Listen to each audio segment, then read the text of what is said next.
ಪ್ರವಾಸ ನಿಮಿತ್ತ ಚಾಮರಾಜನಗರದಿಂದ ತಮಿಳುನಾಡು ಕಡೆಗೆ ಬಂದಿದ್ದ ಕೇರಳ ಮೂಲದ ಬಾಲಕಿಯನ್ನು 4 ಜನ ದುಷ್ಟರು ಅಪಹರಿಸಿದ ಘಟನೆ ಕೊಳ್ಳೇಗಾಲದಲ್ಲಿ ನಡೆದಿದೆ. ಕೇರಳದ ಮಲ್ಲಾಪುರಂ ಜಿಲ್ಲೆಯ 4 ಮುಸ್ಲಿಂ ಯುವಕರು ಈ ಕೃತ್ಯ ಎಸಗಿದ್ದಾರೆ ಎಂದು ತಿಳಿದು ಬಂದಿದ್ದು, ಕಾರಿನಲ್ಲಿ ಅಪಹರಿಸಿಕೊಂಡು ಹೋಗುವ ವೇಳೆ ಸ್ಥಳೀಯರ ಕೈಗೆ ಕಿರಾತಕರು ಸಿಕ್ಕಿಬಿದ್ದಿದ್ದಾರೆ. ಇನ್ನು ಮಧುವನಹಳ್ಳಿ ಸಮೀಪದಲ್ಲಿ ಸ್ಥಳೀಯರ ಕೈಗೆ ಸಿಕ್ಕಿ ಗೂಸತಿದ್ದ ಕೇರಳದ ಪುಂಡರ ವಿರುದ್ಧ ಕೊಳ್ಳೇಗಾಲ ಗ್ರಾಮಾಂತರ ಠಾಣೆಯಲ್ಲಿ ಪ್ರಕರಣ ದಾಖಲಾಗಿದೆ.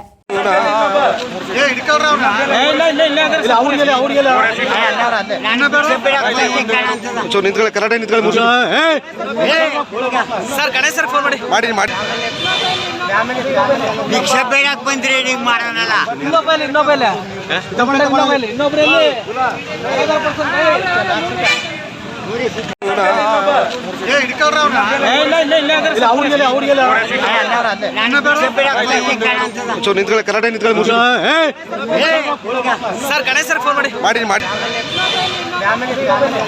ಬೇಡಕ್ ಬಂದ್ರಿ ಹಿಂಗ್ ಮಾಡೋಣಲ್ಲ.